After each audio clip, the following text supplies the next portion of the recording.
Check करो तो रख रहा है।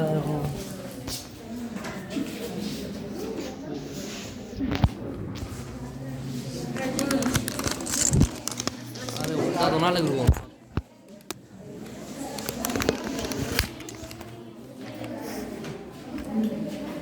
बैठिए सभी।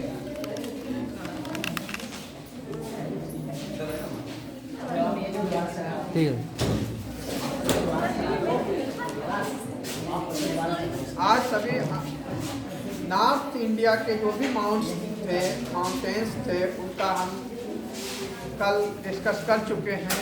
आज मिडिल इंडिया मतलब मध्य भारत और पेनिनसुलर एरिया में जितने भी पर्वत हैं उनका डिस्कस करेंगे। सर ये माउंटेन्स याद कराने की कोई टेक्निक बता सकते हैं? हाँ बताएंगे, अभी आपको टेक्निक बता देंगे। तो सबसे पहले हम पेनिनसुलर रीजन्स में सबसे नॉर्थ में जो आता है अरावली आता है। कौन आता है? अरावली। अरावली पर्वत दिल्ली के पास से स्टार्ट होकर मतलब दिल्ली का कुछ भाग है, हरियाणा का भाग है, राजस्थान का भाग है और अहमदाबाद के पास तक गुजरात में इसका भाग है और ये 800 किलोमीटर लंबा है। दिल्ली, हरियाणा, पंजाब नहीं, राजस्थान, गुजरात में फैला हुआ है।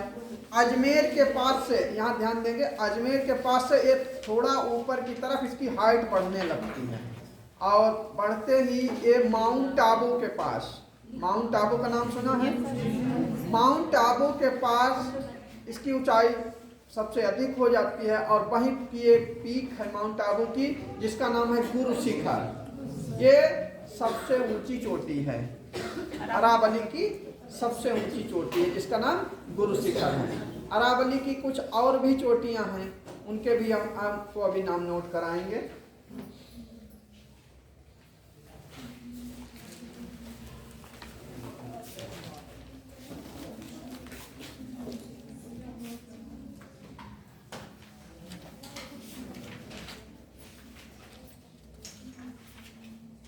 जिसमें जो माउंट आबू है उसकी हाइट 1158 मीटर है। गुरु शिखर अभी बताया था, गुरु शिखर 1722 मीटर है। ये कहाँ स्थित है सर? किस जगह स्थित है? माउंट आबू रेंज पर, अरावली की माउंट आबू रेंज के। अरावली की एवरेज आपने हाइट कितनी बताई थी? एवरेज तो इसका लगभग ऊंचाई 900 मीटर हो जाती है अजमेर के पास और लंबाई बताई थी 800 किलोमीटर। सर गुरु शिखर की क्या? गुरु शिखर 1722 मीटर ऊंचा है। ये अरावली की सबसे ऊंची चोटी है। माउंट आबू रेंज में ही गुरु शिखर है जो 1722 मीटर ऊंचा है और सबसे ऊंचा है अरावली का सबसे। यहाँ से माउंट आबू के नीचे की तरफ जैसे ही हम उतरेंगे, यहाँ पर ये फॉल्ट दिख रहे हैं, यहाँ से अरावली को क्रॉस करके रेल मार्ग्स और रोड मार्ग्स जाते हैं, दोनों तरीके के जाते हैं। ये दिख रहे हैं कटे हुए भाग छोटे छोटे, यहाँ से रोड भी हैं और रेलवे लाइंस भी हैं। इनके नाम नोट कर लेंगे, जैसे बार है, पीपली घाट है, बार है, किसकी लंबाई 800 किलोमीटर। बार BARR बार लिख लें। पीपली घाट,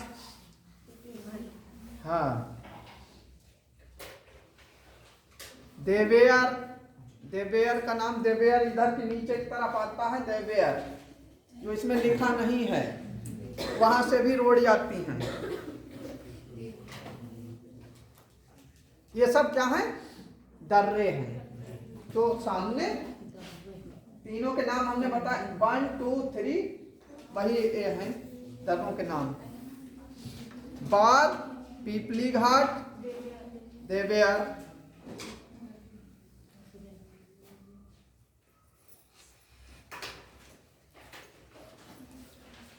और इसी पार्ट्स में आगे की तरफ बढ़कर यहाँ पर देवसुरी भी है, जो भी हाँ देवसुरी है, जो थोड़ी कम हाइट का है। ठीक, यहाँ तक क्लियर हुआ अरावली सभी को? देवसुरी से पर्वत है या दर्रा? दर्रा है, पर्वत थोड़ी है अरावली का। इसके बाद हम मिडिल इंडिया के पार्ट्स में आगे की तरफ बढ़ेंगे और विंध्याचल रेंज के पास पहुंचेंगे। विंध्याचल रेंज, विंध्याचल का नाम सुना है? ये नर्मदा के पैरेलल्स फैला हुआ है।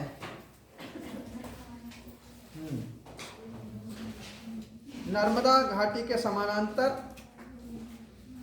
पश्चिम से पूर्व फैला हुआ है। कौन सा सर? विंध्याचल। थोड़ा भाग इसका गुजरात में पड़ता है, मध्य प्रदेश में भी पड़ जाता है, उत्तर प्रदेश की बॉर्डर तक लगा हुआ है, झारखंड के बॉर्डर से भी इसकी टचिंग होती है थोड़ा। विंध्याचल जिसमें झारखंड तक आता है। नोट करें पहले राज्यों के नाम: गुजरात, यूपी, एमपी, झारखंड, 4।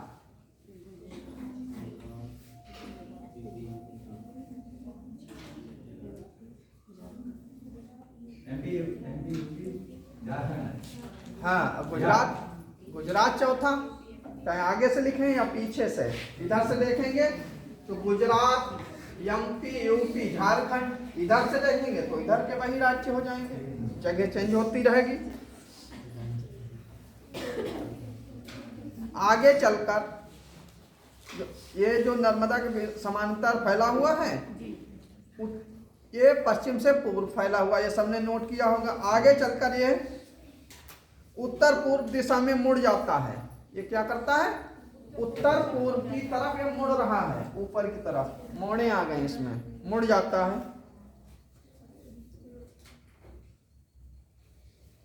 और भारनेर और कैमूर के नाम से विख्यात होता है। भारनेर और कैमूर के नाम से जाना जाता है। हाँ, भारनेर और कैमूर, ये पहाड़ियां कही जाती हैं, भारनेर की पहाड़ियां और कैमूर की पहाड़ियां।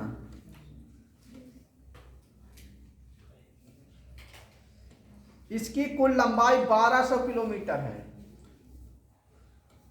विंध्याचल की कुल लंबाई कितनी है? 1200 किलोमीटर है। चारों राज्य सबको याद हैं। अब यहाँ पर आता है भारनेर क्या है, अब कैमूर क्या है, तो दोनों को अलग अलग भी देख लें। भारनेर क्या है? भारनेर में लिखेंगे मध्य प्रदेश और उत्तर प्रदेश में फैले विंध्याचल के कुछ हिस्से को भारनेर के नाम से जाना जाता है। सर फिर से बोल दीजिए। भारनेर के आगे लिखेंगे मध्य प्रदेश और उत्तर प्रदेश में फैले विंध्याचल के कुछ हिस्से को भारनेर की पहाड़ियों के नाम से जाना जाता है। इतना इसमें नहीं कुछ लिखा हुआ है ना, इसमें वो नाम भी नहीं दिए हुए हैं जो हम बता रहे हैं, केवल बना हुआ है। लेकिन यहाँ पर है ये यहाँ पे उंगली जहाँ पे है वहाँ पे, जहाँ कंफ्यूज होंगे बताएंगे हम, मैप पर कहीं टच कर देंगे कहाँ क्या है। ठीक है। इसके बाद कैमूर वर्ड आता है। कैमूर मध्य प्रदेश और उत्तर प्रदेश की सीमा, मध्य प्रदेश और उत्तर प्रदेश की सीमा पर फैले हुए कुछ हिस्से को, सर ये कहाँ एमपी है? एमपी यूपी के, ये भी तो दोनों वही है। ये अरे वो है तो उसी में, वो उसके बाउंड्री पे है, सीमा पे है, ये केवल दे अंतर है। दोनों यूपी एमपी में हैं। एक बाउंड्री क्रिएट करता है, एक कुछ एरिया इधर, जैसे बीच में यहाँ पर एक पर्वत हो गया छोटा उसका पार्ट, एक कुछ जगह खाली है फिर हो गया। तो सर ये हाँ। कैमूर क्या है? एमपी यूपी के बॉर्डर पे है, सीमा पर फैले हुए कुछ हिस्से को कैमूर पहाड़ियाँ कहते हैं। अब आगे की तरफ झारखंड की तरफ चल रहे हैं। यहाँ से चलिए यूपी एमपी को छोड़कर झारखंड पहुंच जाइए। झारखंड में इसका और विंध्याचल ही है लेकिन नाम उसका बदल जाता है, पारसनाथ हो जाएगा। लिखिए, हाँ, पारसनाथ। झारखंड में विंध्याचल के कुछ हिस्से को पारसनाथ की पहाड़ियां कहते हैं। पारसनाथ की पहाड़ियां कहते हैं। पारसनाथ की पहाड़ियां जैन मंदिर के लिए प्रसिद्ध हैं। पारसनाथ की पहाड़ियां जैन मंदिर के लिए प्रसिद्ध हैं।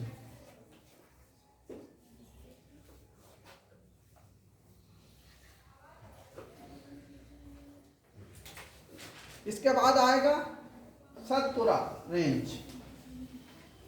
सतपुड़ा, सतपुड़ा को लिखेंगे। सतपुड़ा यह नर्मदा और ताप्ती नदियों के बीच स्थित है।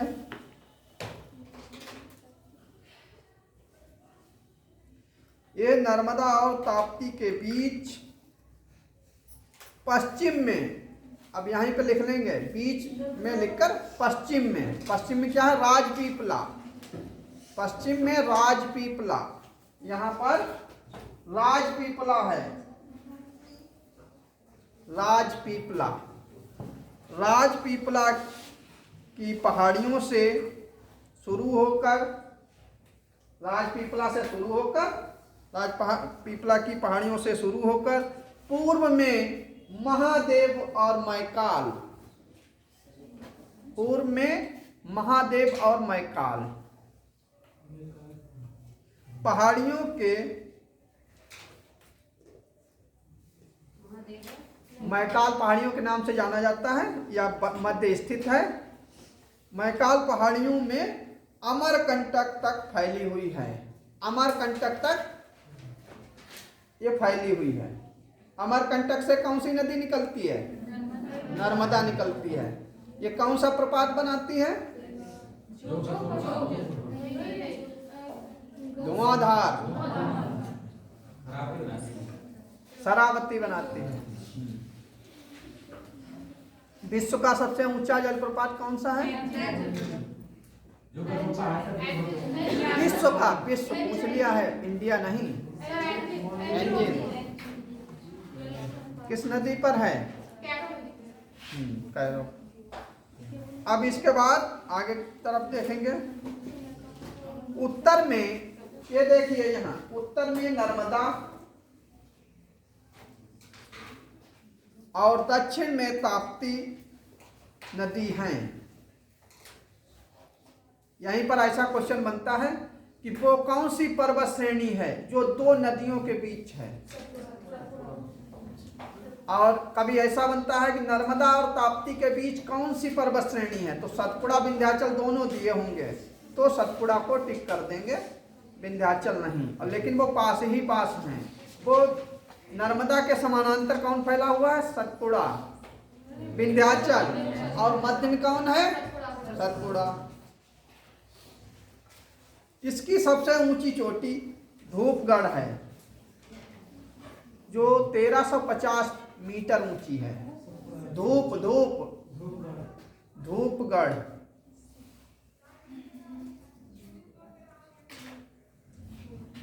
ये कहाँ स्थित है? धूपगढ़ बताएगा कोई? हाँ, ये तो बताए किस पहाड़ी के पास में है, तो नोट कर लीजिए। 1350 धूपगढ़ की, धूपगढ़ चोटी की ऊंचाई है 1350 मीटर, जो पंचमणि के पास, आप नोट कर लेंगे, पंचमणि के पास महादेव की पहाड़ी पर स्थित है। किस पहाड़ी पर स्थित है? महादेव की पहाड़ी पर स्थित है।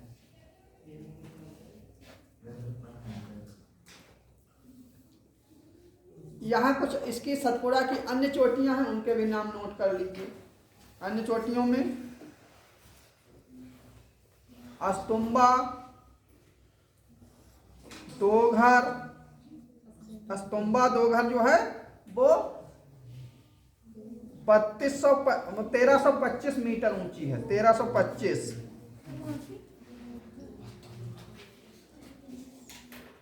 स्तंभा 2 घर, एक ही का नाम है? एक ही का नाम है, दो अलग अलग नहीं है। स्तंभा 2 घर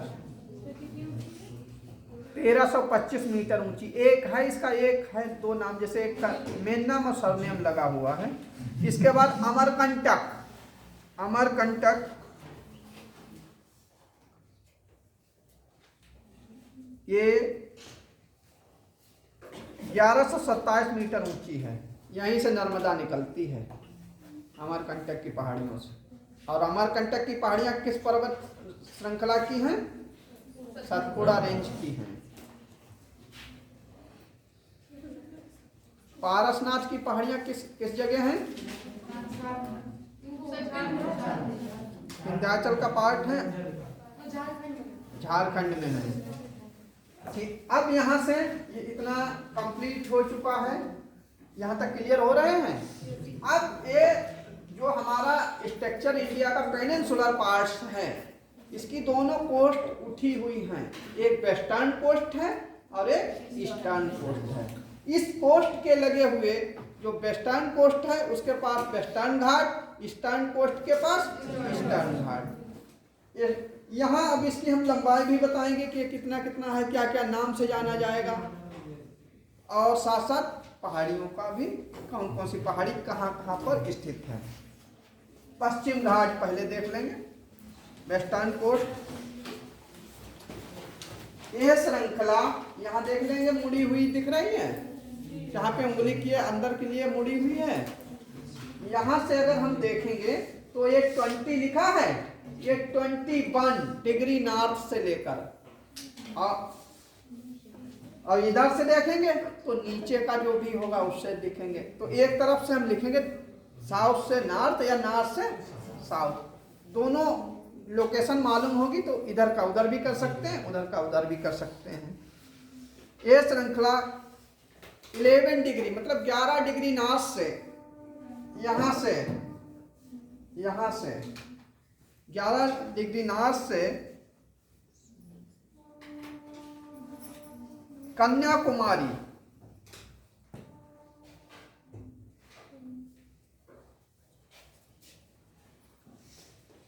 ग्यारह डिग्री नॉर्थ में कन्याकुमारी का एरिया आता है, से 21 डिग्री, ये 21 डिग्री यहाँ है। यहाँ कौन सी नदी आती है? ताप्ती। तो लिख लेंगे 21 डिग्री नॉर्थ से ताप्ती घाटी तक, ताप्ती नदी की घाटी तक। अब यहाँ से लेकर कन्याकुमारी के इस पार से लेकर यहाँ तक का जो भाग है वो 1600 किलोमीटर लंबा है। ये भी लिख लीजिए, कितना लंबा है? 1600 किलोमीटर विस्तृत है। इसका आकार स्टेप है, मतलब एक सीढ़ी दो सीढ़ी इस तरीके का उठा हुआ है। ये भी लिख लें, सीढ़ीदार है। इसका उच्चावच सीढ़ीदार है। इस पर्वत श्रृंखला के उत्तर में, उत्तर से दक्षिण मालाबार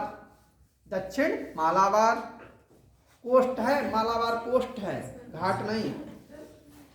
मालाबार घाट अलग होता है और तट अलग होता है। ये तट है, तट नीचा है और घाट ऊंचा है।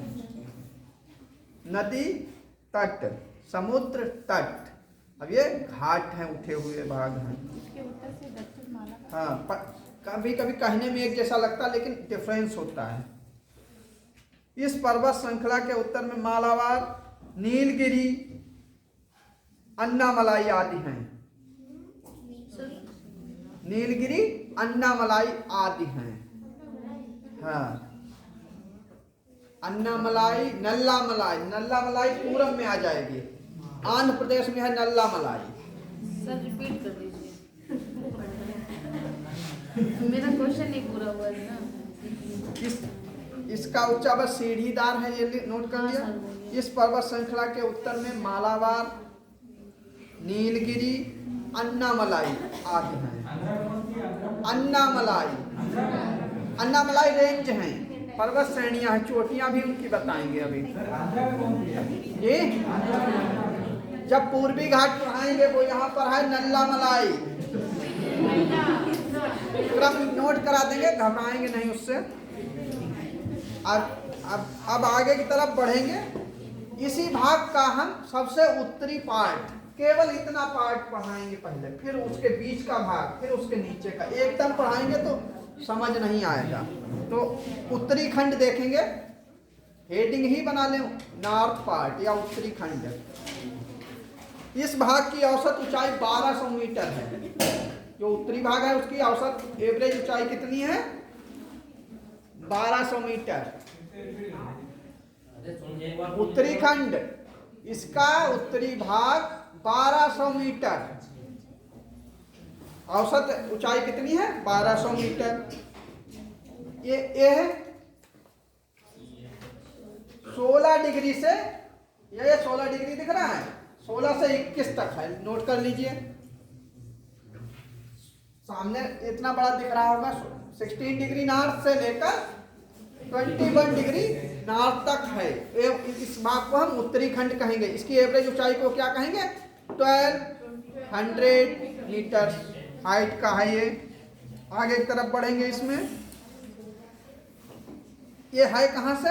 ये ताप्ती घाटी। ताप्ती घाटी पहले ही हम बता चुके हैं। ताप्ती घाटी से गोवा तक, गोवा यहाँ पे है। ताप्ती लिख भी लें, ताप्ती घाटी से लेकर गोवा तक फैला है। इस भाग की सबसे ऊंची चोटी कलसुबाई, बहुत पहले आया था कलसुबाई, आज नहीं सुबाई, कलसुबाई।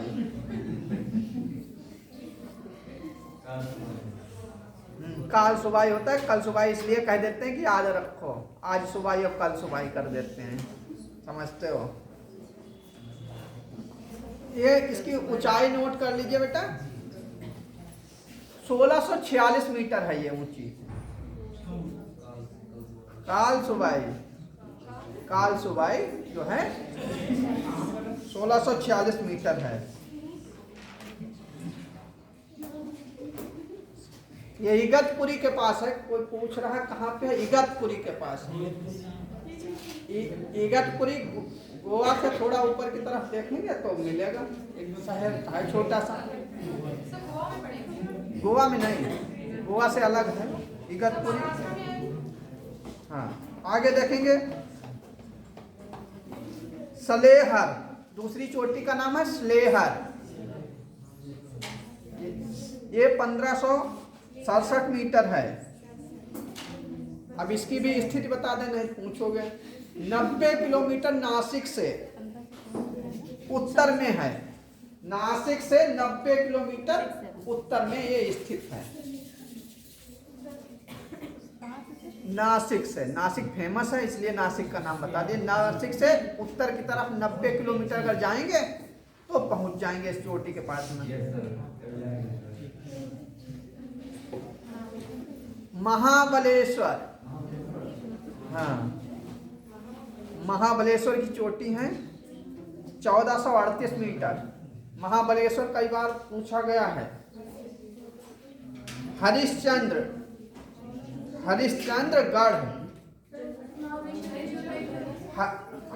महाबलेश्वर की 1438 मीटर। हरिश्चंद्रगढ़ यहाँ पे है, हरिश्चंद्रगढ़, या खाली हरिश्चंद्र लिखा हो तब भी ध्यान रखें, नाम पूरा है हरिश्चंद्रगढ़। 1424 मीटर। महत्वपूर्ण चोटियां हैं ये। यहीं पर नीचे की तरफ देखेंगे थाल घाट और भोर घाट दर्रे भी हैं पास। थाल घाट, भोर घाट महत्वपूर्ण दर्रे हैं। सर सेकंड वाला कौन सा था? भोर घाट, थाल घाट, भोर घाट और पाल घाट यहाँ पे पड़ेगा। ये वाला भाग ये ऐसे दिख रहा है, यहाँ पे पाल घाट आएगा।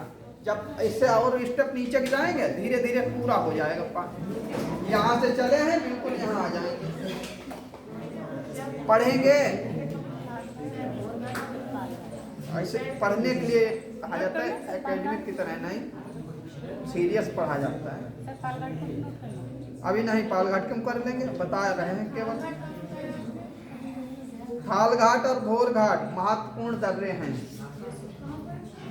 इसके पास कोंकण मैदान, कोंकण मैदान के पास में कोंकण तट जिसे कहते हैं, कोंकण मैदान तथा पूर्व में दक्कन पठार स्थित है।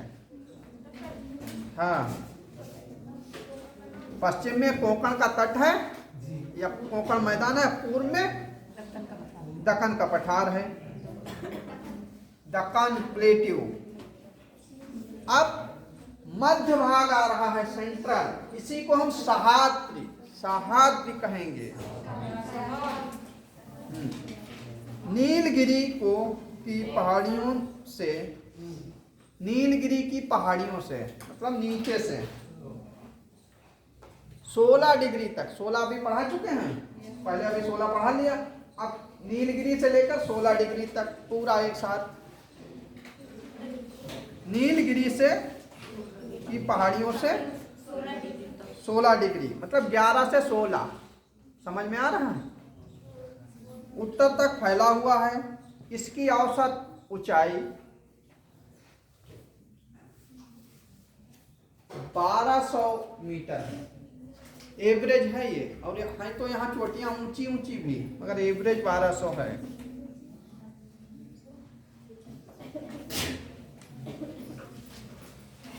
यहाँ कुछ चोटियों के नाम है, वो नोट कर लीजिए। बबोल माला, बबोल माला, बबोल नहीं, हंसेंगे उल्टा लिखेंगे, बबोल माला। इंग्लिश में भी नोट करें, हिंदी में भी, VAVUMALA, बबोल माला। 2339 मीटर है, हाँ हाइट। कुद्रेमुख, ये यहाँ पर कुद्रेमुख की पहाड़ी भी है और नीचे खान भी है उसी पार्ट में। कुद्रेमुख जगह का बड़ा एरिया है। कुद्रेमुख 1892 मीटर ऊंची है। पुष्पागिरी पहले भी आ चुका है। पुष्पागिरी पूछा जाता है किस पर्वत श्रेणी में है, तो सब हिमालय में पहुंचते हैं, पुष्प वहीं कैलाश पे लगा देते हैं। पुष्पागिरी यही है। पुष्पागिरी की नोट कर ले, 1714 मीटर ऊंची है पुष्पागिरी। हाँ हाँ, 1714 मीटर ऊंची महत्वपूर्ण चोटी है।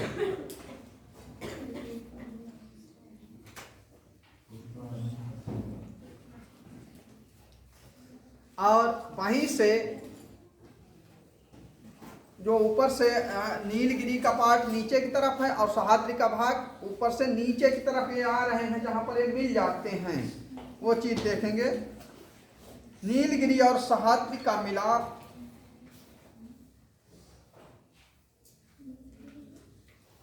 मुदलपुर उभार के पास होता है। मुदलपुर उभार जो 2000 मीटर ऊंचा है। नीलगिरी और सह्याद्री का मिलाप वहां पर होता है जहां मुदलपुर उभार है, 2000 मीटर ऊंचा है मुदलपुर उभार। उभार मतलब उठा हुआ भाग, ऊंचा भाग।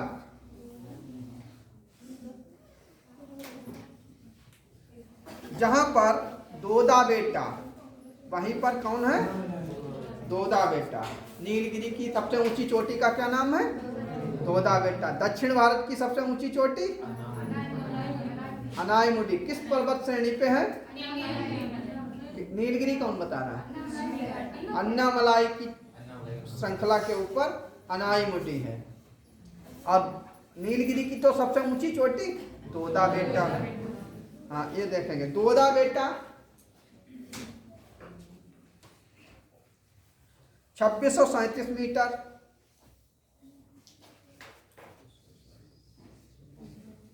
मकोर्ती, मकोर्ती का नाम सुना है, 37 मीटर। मकोर्ती 2554 मीटर। क्वेश्चन वहीं से बनते हैं जो जनरल चीजें होती हैं उससे नहीं। आप छिपी हुई चीजें क्या निकालना है। मकूर्ती हो सकता कई बच्चों ने सुना भी ना हो मकूर्ती का नाम,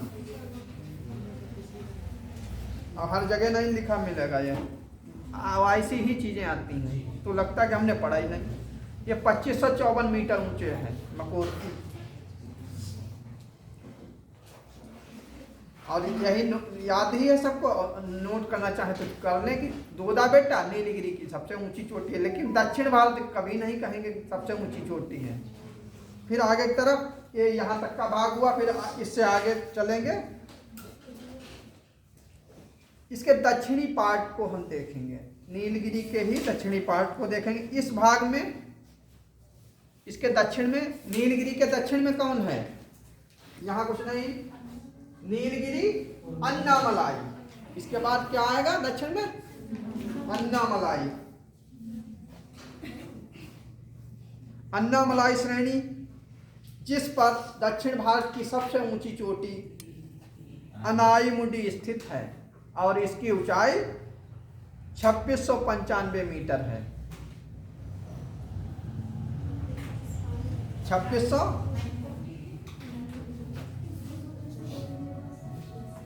हाँ, एक क्वेश्चन हम यहाँ पर आपसे करेंगे, ध्यान दीजिए। पीछे कैसे पढ़ रहे हैं? अब हमें बताइए भारत की सबसे दक्षिणतम पर्वत श्रेणी कौन सी है? उसके बाद समुद्र आ जाता है, बिल्कुल यहाँ पर है, इसमें लिखी नहीं है इसीलिए हम पूछ रहे हैं। कार्डमम हिल्स अलग हैं। अरे इलायची बहुत दूर है, उधर नहीं, यहाँ है। हम यहाँ पे पूछ रहे हैं, यहाँ क्या है? नागरकोइल, नोट कर लीजिए। कभी ऐसा क्वेश्चन बने तो देखेंगे भारत की सबसे दक्षिणतम पर्वत श्रेणी नागरकोइल। क्या नाम है? नागरकोइल। अरे इंदिरा पॉइंट अंडमान निकोबार में यहाँ पे है। कहाँ पढ़ रहे हो, कहाँ पहुँच गए? हम यहाँ पढ़ा रहे थे, यहाँ कहाँ गए? कहाँ से हम चल रहे हैं उसके साथ साथ चलिए, बात को सब पूछेंगे जो भी जरूरत हो। नागरकोइल, कोइल, हाँ नागरकोइल। अब नागरकोइल यहाँ पर स्थित है। अब ध्यान देंगे, बात नहीं, ताप्ती से लेकर हम नागरकोइल तक वेस्टर्न कोस्ट को पढ़ चुके हैं। कोई डाउट इसमें? किसकी?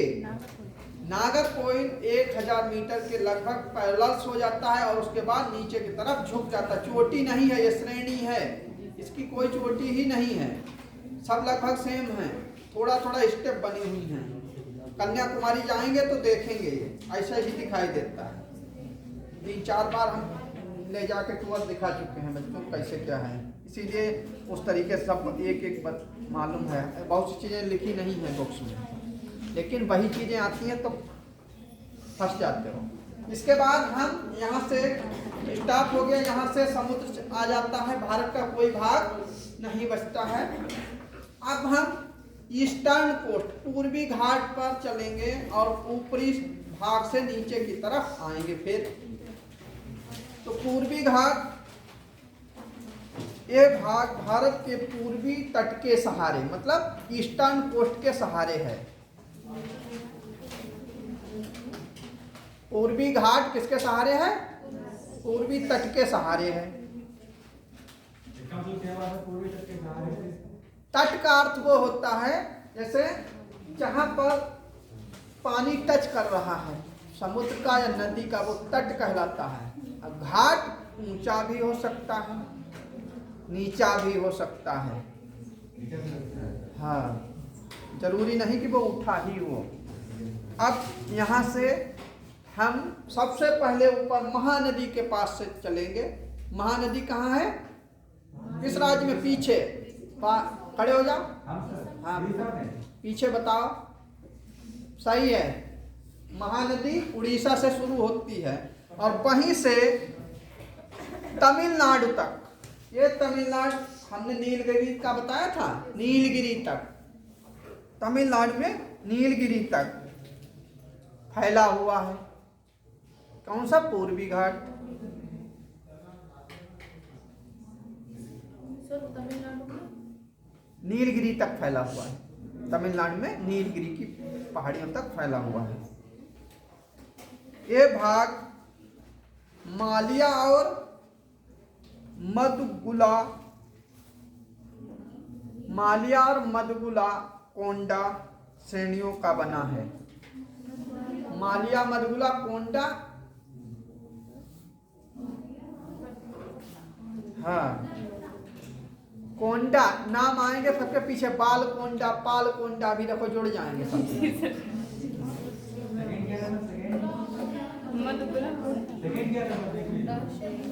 मधुगुला और मधुगुला कोंडा एक ही जगह का नाम है, श्रेणियों का बना है। मालिया श्रेणी में, अब हंसेंगे नहीं, उसे समझेंगे। मालिया श्रेणी कौन सी है, उसमें कौन कौन से पर्वत हैं वो सीखेंगे। मालिया श्रेणी में महेंद्रगिरी, मालिया श्रेणी में कौन है? महेंद्रगिरी सबसे ऊंची चोटी है। पढ़ क्या रहे हैं? पश्चिमी पढ़ रहे हैं? जिस जगह की बताएं उतनी ही सीखें। महेंद्रगिरी मालिया श्रेणी की सबसे ऊंची चोटी है, पूर्वी घाट की नहीं। जब मालिया, ऐसे ही क्वेश्चन आएंगे, लंबे क्वेश्चन जो रोज पढ़ते हो वो नहीं आएंगे। मालिया श्रेणी की सबसे ऊंची चोटी कौन है? 4 ऑप्शन दिए हैं, उसमें महेंद्रगिरी भी दिया होगा, तो आप मालिया ही भूल जाएंगे तो कैसे आएगा। आगे, जिसकी ऊंचाई, इसकी महेंद्रगिरी की 1501 मीटर है। हाँ, मधुगुला कोंडा श्रेणी में, अब कोंडा वर्ड लगेगा, अरमा कोंडा, अरमा कोंडा, अरमा कोंडा चोटी है, इसकी ऊंचाई है 1680 मीटर। फिर इसके बाद आती है गाली कोंडा, अरमा कोंडा, इसकी हाइट है 1680 मीटर। फिर गाली कोंडा 1643 मीटर।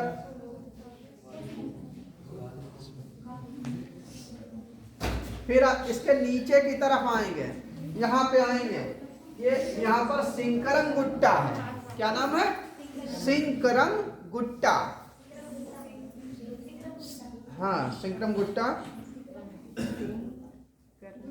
1620 मीटर ऊंचाई है इसकी। सर कितनी? 1620।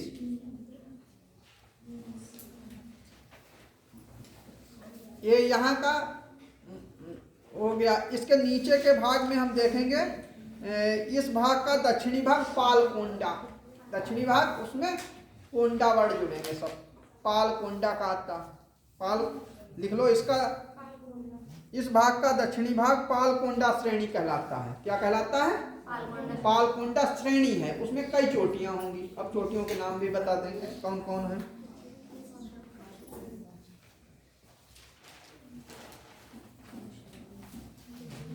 जिसमें जावती पहाड़ियां, जावती की पहाड़ियां, सेवराय पहाड़ियां,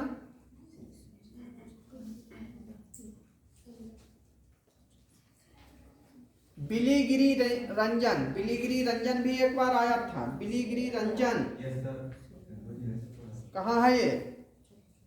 बिलीगिरी रंजन पहाड़ियां कोयम्बटूर जिले में है। तमिलनाडु का कोयम्बटूर जिले में बिलीगिरी रंजन की पहाड़ियां हैं। इसकी ऊंचाई बिलीगिरी रंजन की जो है 1279 मीटर है, 79।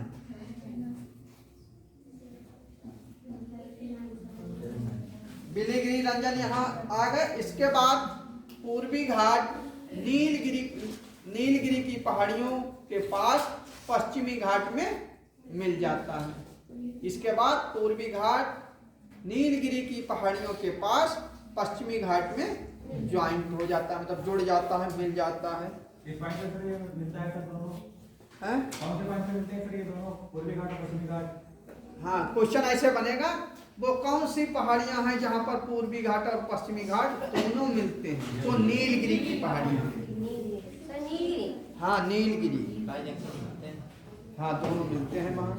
अब हम फिर पूछ रहे हैं, नीलगिरी के नीचे कौन सी पहाड़ी है?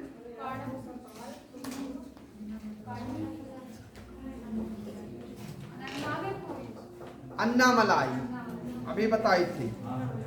अन्नामलाई के पार्ट पर ही थोड़े भाग पर इलायची अधिक उत्पादित होती है, इसलिए उस भाग को इलायची की पहाड़ियां कहा जाता है। उसी में ज्वाइंटेड है, अलग नहीं है, इसलिए या करके लिख लेंगे। इलायची की पहाड़ियां, नागरकोइल पहाड़ियां भारत की सबसे दक्षिणतम पहाड़ियां हैं, उसके बाद कुछ नहीं बचता है। अच्छा, ये बताएंगे पहाड़ियों की रानी कौन कहलाता है? कल बताया था हमने, इसलिए पूछा है। हाँ, तो नोट कर लो, कोई बात नहीं, आप लोग नोट करिए।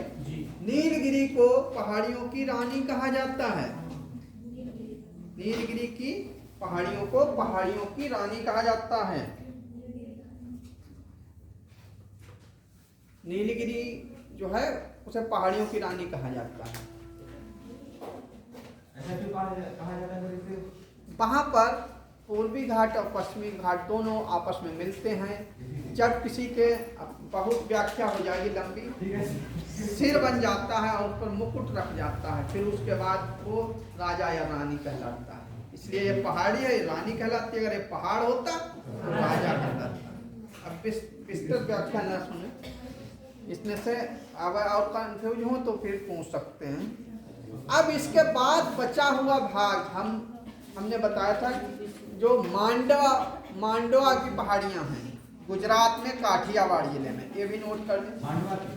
हाँ, मांडवा हिल्स हैं गुजरात में, यहाँ पर गिर पहाड़ियां, गिर गुजरात, मांडवा गुजरात।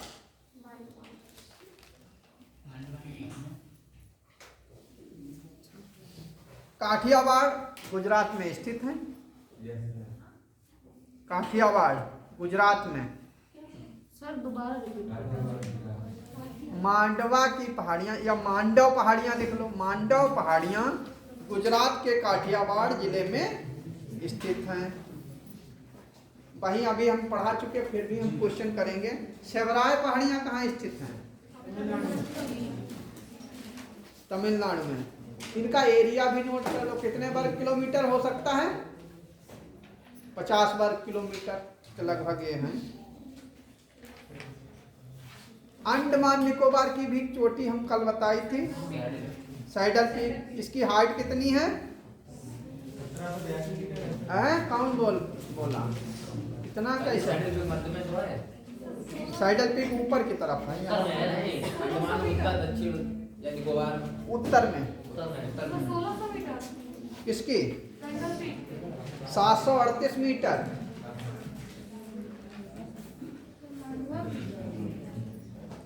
और लक्षद्वीप की बताई थी कल भी, आज भी ध्यान रखेंगे। नारचो है, नारचो की ऊंचाई कितनी है? 752 मीटर। पूर्वी घाट की जो कुछ पहाड़ियां हैं, चोटियां हैं, उनका हम क्रम बताएंगे। ऊपर, सबसे ऊपर आंध्र प्रदेश में नल्लामलाई है, अभी पढ़ा रहे थे इसीलिए। नल्लामलाई, नल्लामलाई के बाद बेलीकोंडा है, बेलीकोंडा पालकोंडा है, पालकोंडा के बाद जावदी है, फिर सेवराय है।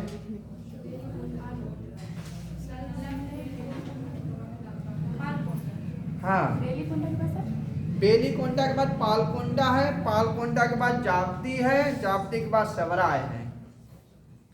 ये ध्यान रखेंगे। पश्चिमी घाट में बता दीजिए। किसका? पश्चिमी घाट का सर ये दिखा दीजिए आप सर। पश्चिमी घाट का, ये पूर्वी घाट का और पश्चिमी घाट का। पश्चिमी घाट का कौन सा क्रम? ये जो पहाड़ियों का जो क्रम है सर, ऊपर से नीचे की ओर, साउथ से पहाड़ियां तो कुछ ही हैं, उनके चोटियों के नाम क्रम है। क्रम से दिखा दीजिए। सबसे ऊपर से नीचे की तरफ हाँ नोट करिए। हाँ, पश्चिमी घाट में सबसे ऊपर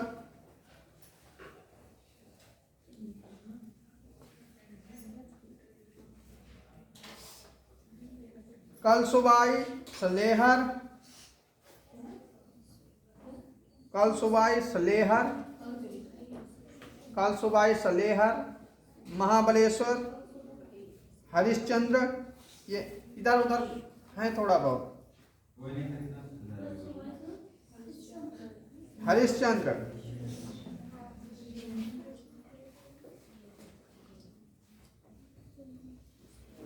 बबोलमाल, कुद्रेमुख, पुष्पागिरी, सर बबोलमाल बबोलमाल, कुद्रेमुख, पुष्पगिरी या पुष्पागिरी,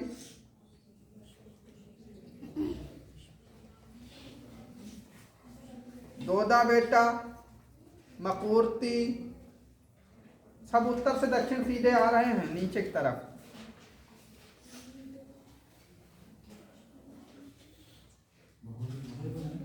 मकूर्ती,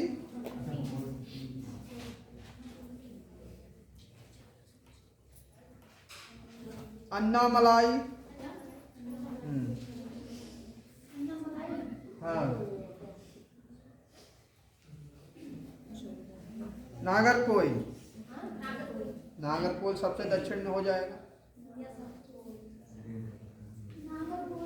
हाँ, जो अन्नामलाई है, अन्नामलाई के ही इस पोस्ट पर, अन्नामलाई का ए वाला भाग जो हल्का सा दिख रहा है, इस साइड में इलायची की पैदावार अधिक होती है, इसीलिए वो भाग ऊंचा है और उस भाग को भी इलायची की पहाड़ियों के नाम से जाना जाता है। नीलगिरी का पार्ट नहीं है, उससे ऊपर है, थोड़ा हल्का पॉइंट अलग किया हुआ है मकूर्ती में। ये सब यहाँ तक हो गया है। बीच में अभी हमने बताए थे महादेव हैं, मैकाल है, महेंद्रगिरी, और ये सब जो है जो बीच बीच में दिख रहे हैं, ये इसमें नहीं लिखे, ये येलो दिख रहा है, इससे बीच बीच में जो ब्लैक बने ही नहीं है, यहाँ पे है, यहाँ पे है, ये है, ये वाला भाग महेंद्रगिरी के पार्ट्स में आता है। इसके बाद हम पूरे इस भाग में देखेंगे कि ये कितनी कितनी दूरी तक माउंटेन्स रेंज कंप्लीट होते हैं, और इसके साथ कोई भी अन्य क्वेश्चंस रहेंगे तो आप लोग पूछेंगे कि हमारा ये क्वेश्चन क्या चीज़ नहीं समझ में पा रहे हैं, वो भी बता दें। लक्षद्वीप का टोटल एरिया कितना है? 35 वर्ग किलोमीटर। हाँ, और जो नारचो है वो ये वाला जो गोल पॉइंट है इसके ऊपर है। अब हो सकता है वहां से ना दिखा हो, ये यहाँ पे नारचो, और सैडल पीक यहाँ पर है जो अंडमान की सबसे ऊंची है। अब ये लक्षद्वीप की सबसे ऊंची चोटी है। पीछे कुछ नहीं समझ पा रहे हैं, क्या बात है पीछे? बेटा हमें इंडिया की हमने लोकेशन कल बताई थी, हमें बताइए, पीछे खड़े होके बताइए। हाँ, भारत का कितना एरिया है और ये किस अक्षांश से किस देशांतर फैला हुआ है। ये कोई क्वेश्चन होता है? ये तो कोई आंसर पेपर में लिखेंगे कि हम कल नहीं आए। भाई तो इतना तो आना चाहिए। सर नॉर्थ इंडिया के पहाड़ियों का एक क्रम लिखवा दीजिए, तो उधर की आंखें मिश्मी डफला, मिश्मी डफला, सर इसका क्रम नहीं आता था कि कौन से पहले आती कौन से बाद में आती। नॉर्थ इंडिया में इसका क्रम लिखवा दीजिए, उत्तर से दक्षिण या दक्षिण से उत्तर। नॉर्थ इंडिया में जो है उसमें तो बहुत सी है, क्रम बना के ले आएंगे और नोट करा देंगे, कहीं इधर उधर डिस्टर्ब नहीं होना चाहिए। बहुत है, हम तो अभी सब पढ़ देंगे एक साथ में, और डिफरेंस हो सकता है। सर उसका क्वेश्चन लग रहा था वो याद आता नहीं कौन सा नहीं याद हो जाएगा तो हम करा देंगे, एक दिन नोट कराएंगे उसे पूरा कि ऐसे ये होता है। फिर इसके बाद ये तो बहुत गलत बात, पीछे से ये नहीं कहेंगे कि हम कल नहीं आए थे। आइए, अब जितने आज छोड़ के चले गए वो क्या ये बता पाएंगे कुछ नहीं। अब पढ़ने वाले को देखेंगे फिर पूछेंगे। बताइए बेटा, इधर बता दो, भारत का क्षेत्रफल कितना है? इसकी लेटिट्यूडनल एंड लॉन्गिट्यूडनल एक्सटेंशन कितना है? कल बताया था हमने।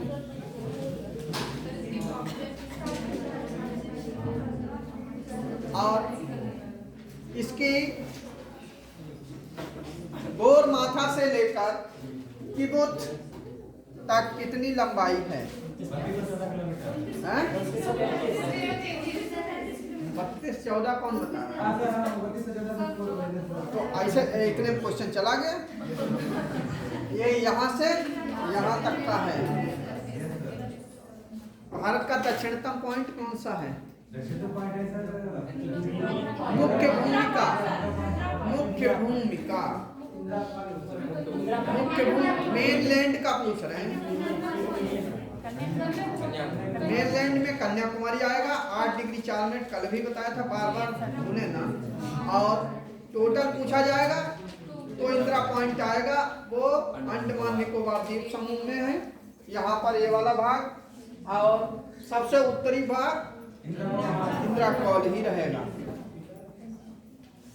इसके बाद डिजर्ट का भी पार्ट आएगा। अब लेकिन हमें इसके बाद जो हमारा टॉपिक होगा प्लेट्यू पढ़ाएंगे, आपको पठार पढ़ाएंगे। पठार के बाद मैदान, और मैदानों में ही मरुस्थल को ऐड कर लेंगे। अब कोई क्वेश्चन हो तो हमसे पूछ लेंगे। जो अभी आपने पूछा था उसी का आंसर बताइए। कौन सा पूछा? इंडिया की पोजीशन और अच्छा, लेटीट्यूड लॉन्गिट्यूड बता दें।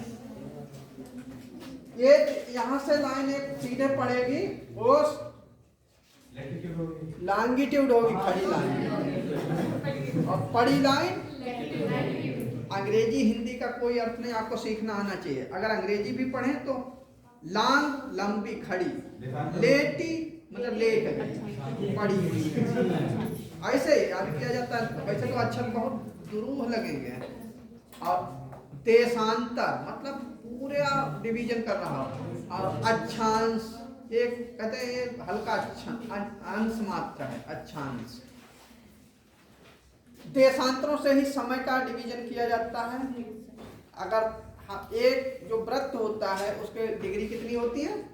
360। इसीलिए हिप्पारकस ने पृथ्वी को 360 डिग्री में डिवाइड किया था। ऐसा भी कभी क्वेश्चन बन सकता है। हाँ, उसी ने ही एंगल बनाए थे, उसी ने कोण, चाहे मैथ पढ़े या कुछ भी पढ़े, हिप्पारकस का नाम आएगा। फिर ये 68 डिग्री 7 मिनट है। ये वाला भाग सरक्रीत का, यहीं से 97 डिग्री 25 मिनट तक किबुत आता है। और ये क्या है? ईस्ट है। इधर से ये मेन भूमि है। कभी कभी यहीं कंफ्यूज होते हैं, अब यहीं से क्वेश्चन बनते हैं। सबको मालूम होता है, सब गलत करते हैं। जब मुख्य भूमि का पूछा जाएगा तो 8 डिग्री 4 मिनट से लेकर 37 डिग्री 6 मिनट तक जाएंगे। और जब इंदिरा मतलब भारत का दक्षिणतम बिंदु पूछा जाएगा तो 6 डिग्री 45 मिनट, 6 डिग्री 45 मिनट से लेकर 37 डिग्री 6 मिनट तक भारत का विस्तार बताया जाएगा। यहाँ पर, यहाँ से लेकर मुख्य भूमि की जो लंबाई है 3214 किलोमीटर है। और गोरमाथा सर्क्रीट से लेकर किबुत तक 2933 किलोमीटर है। पूरा एरिया द्वीपों को जोड़कर 32,87,263 वर्ग किलोमीटर है। अंडमान निकोबार की राजधानी पीछे बताएंगे, पीछे खड़ी हो जाओ बेटा।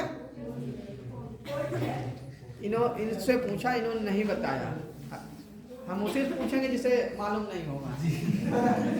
ये भी हम जान भी लेंगे, ये ध्यान रखो। लक्षद्वीप की बताओ बेटा, लक्षद्वीप की राजधानी हैं? यहाँ आगे आ जाओ, आगे आ जाओ। क्या बता रहे हैं राजधानी? कवरत्ती, कवरत नहीं। ठीक, यहाँ तक कंप्लीट हुआ। ये क्वेश्चन पूछने का अर्थ ये भी नहीं है कि टार्चर करना, सभी सीखेंगे उससे। अक्षांश 180, 180, देशांतर 360। ये घड़ी पहने हुए हो, इसमें जो टाइम है इन्हीं देशांतरों के कारण हर जगह की घड़ियां एक ही हैं। 0 डिग्री जब जोड़ते लाइन है, डिग्री तो वही रहेंगी उसकी। संख्या पूछेंगे तो टोटल अक्षांश रेखाओं की संख्या कितनी है, तो 181 हो जाएगा, 0 को ऐड कर लेंगे और वैसे 180 अक्षांश कहे जाएंगे। 90 इधर 90 उधर, समझ रहे हैं? संख्या और उसमें अंतर होता है, यही तो घुमाव है होते हैं क्वेश्चनों में। और वैसे ही इसका होता है जब इसमें देशांतरों में भी जब 360 डिग्री हैं और जब 0 को इंक्लूड करते हैं, संख्या पूछी जाए रेखाओं की तो 361 हो जाती है और अक्षांश देशांतर पूछे जाएंगे तो 360 ही रहेंगे। वहीं पर इंटरनेशनल डेट लाइन आ जाती है जो 7 जगह मुड़ी हुई है और उसी के अकॉर्डिंग हमारे भारत का IST है 82.5 पूर्वी देशांतर। ये कितने राज्यों से होकर? 5 राज्यों से होकर जाता है। इसी से ये घड़ियां मिली हुई हैं। यहीं पर ध्यान देंगे, यहाँ से लेकर यहाँ तक 2 घंटे का डिफरेंस लगभग आता है। पूरा नहीं, एक्यूरेट नहीं है, लगभग 2 घंटे, कुछ मिनट कम है क्योंकि वो देशांतर की उतनी दूरी। लेकिन हर जगह यहाँ 5 बजा है तो यहाँ किबुथ में भी 5 बजा होगा और गोर माथा में भी 5 बजा होगा या 4 बजा होगा या 3 बजा होगा या 2 बजा, 1 बजा, कुछ भी है तो टाइम सेम क्यों है कि ये सेंट्रल भाग से यहाँ से घड़ियां मिलाई जाती हैं और विश्व की सभी घड़ियां ग्रीनविच मीन टाइम GMT कहाँ से गुजरती है? ग्रीनविच, लंदन से। लंदन किस नदी के तट पर स्थित है? Thames river. अब एक क्वेश्चन के 2-2, 3-3 क्वेश्चन इस बार रिवाइज होंगे तो कंफ्यूजन दूर होता रहेगा। हाँ, और बताइए। पहाड़ के मतलब पहाड़ में टकराने से जो हवाएं हैं, बंद कर दो फिर क्वेश्चन कर लो। हाँ बताओ। जो सब बारिश होती है तो पहाड़ों में हवाओं